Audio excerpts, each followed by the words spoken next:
Vous pensez que le backlog produit, c'est une liste de courses? C'est ce qui contient les specs? C'est tout ce qu'il faut faire pour faire le produit? Est-ce que ce ne serait pas au final le point d'orgue qui va faire que vous allez rater votre produit, votre projet, ou au contraire, en faire un succès? On va partager avec vous notre expérience de ce qui fait un super backlog produit. Un backlog produit qui est utile pour l'équipe, mais aussi pour les clients et les utilisateurs. Déjà, c'est quoi un backlog produit? Le backlog produit, c'est un élément du cadre de travail Scrum. Scrum appelle ça un artefact. On peut dire que le backlog produit, c'est le plan provisoire à un moment donné pour atteindre l'objectif de notre produit, que Scrum appelle le product goal. Le backlog produit est une liste qui peut contenir tout type d'éléments, des fonctionnalités, des tâches, des problèmes, des bugs ou même juste de l'information. Bon, ça c'est la théorie, mais chez Scrum Life, on a quand même une certaine préférence pour ce qui doit être dans le backlog et ce qui ne doit pas être dans le backlog. Le backlog produit, c'est la seule source de ce qui est envisagé pour améliorer le produit. À ne pas confondre avec le sprint backlog dont on parle dans une autre vidéo. Le product backlog, c'est donc une liste qui est ordonnée, mais aussi dont le contenu est émergent. Tout d'abord, elle est donc ordonnée. Ordonnée dans l'ordre qui vous semble le plus logique, tout simplement, pour atteindre l'objectif de produit. Il y a un ordre qui est plus pertinent qu'un autre.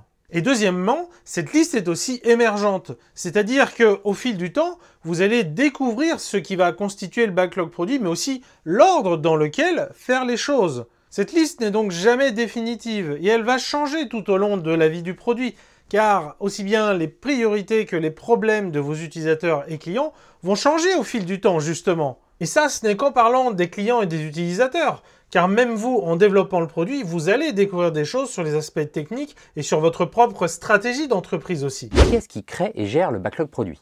Dans Scrum, c'est là où le Product Owner qui est responsable de la création et du maintien du backlog produit. Le backlog produit est créé autour d'un objectif qu'on appelle le Product Goal. Tout ce qu'il contient est fait pour atteindre ce Product Goal. Doit-on avoir un backlog complet pour commencer? Eh bien non, on peut très bien commencer un sprint uniquement avec un Product Goal et c'est au moment justement de la planification du sprint, qui est aussi le sujet d'une autre vidéo, qu'on va pouvoir créer et déterminer les premiers éléments du backlog par exemple. Ces éléments, on va les créer petit à petit et surtout en équipe.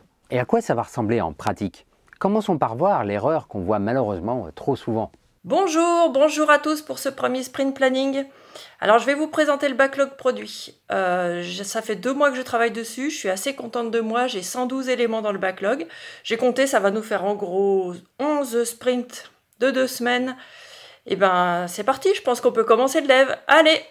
C'est un peu dommage, non? C'est dommage que le Product Owner, il ait fait ça tout seul, sans l'équipe, et c'est aussi dommage qu'il en ait autant préparé, qu'il en ait autant fait, alors qu'encore une fois, ça devrait émerger au fur et à mesure du temps, alors qu'on va en apprendre de plus en plus.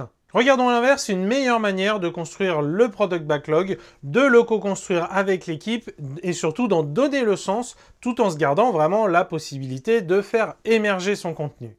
Bonjour à tous et bienvenue pour ce premier sprint planning. Alors aujourd'hui, on va prendre un peu de temps, on va parler du Product Goal, l'objectif de produit. On va l'affiner et se l'approprier un peu plus en détail. Ensuite, on essaiera de voir ensemble par quoi on va commencer et puis quelles sont nos idées pour l'atteindre. Ok, super. On a là une bien meilleure dynamique d'équipe, mais aussi vis-à-vis du Product Backlog. Tous les éléments du backlog produit doivent être là dans le but d'atteindre le Product Goal. Il doit donc vraiment y avoir une transparence sur le contenu du backlog produit, mais aussi être compréhensible. Toute l'équipe, mais aussi toutes les parties prenantes, doivent être capables de comprendre le contenu du backlog produit. Ce qui leur permettra de bien sûr savoir où en est l'équipe, sur quoi elle travaille, mais aussi d'influencer là où le Product Owner, de travailler avec l'équipe Scrum dans sa globalité, et en particulier avec là où le Product Owner, pour faire évoluer le contenu du backlog produit. Plus vous allez vous rapprocher du moment où un élément du backlog produit sera pris par l'équipe dans une itération, plus celui-ci sera travaillé et précis. On appelle ça souvent l'affinage, ou en anglais le refinement. L'affinage, c'est le sujet d'une autre vidéo, mais encore une fois, gardez bien en tête, c'est un peu comme un entonnoir.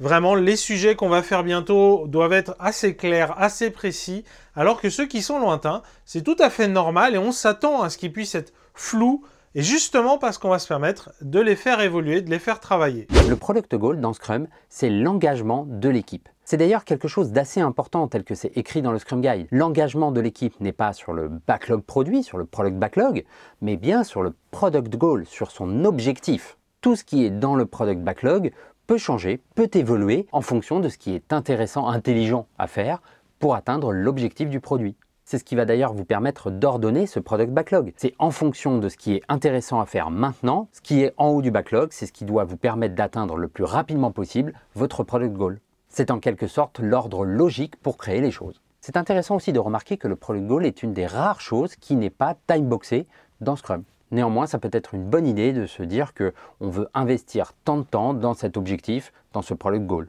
Est-ce qu'on peut travailler sur quelque chose qui n'est pas dans le backlog produit? Eh ben oui, évidemment qu'on peut. Ou plutôt, disons que justement, le backlog produit est émergent justement.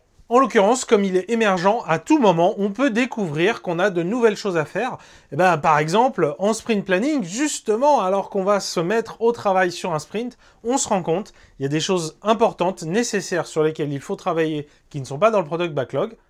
Et ben alors, on le rajoute dans le product backlog, émergent, vivant, dynamique. C'est normal, c'est le product backlog. Bon, et puis bien sûr, notre conseil, c'est lisez le Scrum Guide. La section sur le product backlog et le product goal fait moins de 20 lignes. Il n'y a aucune excuse pour ne pas l'avoir lu.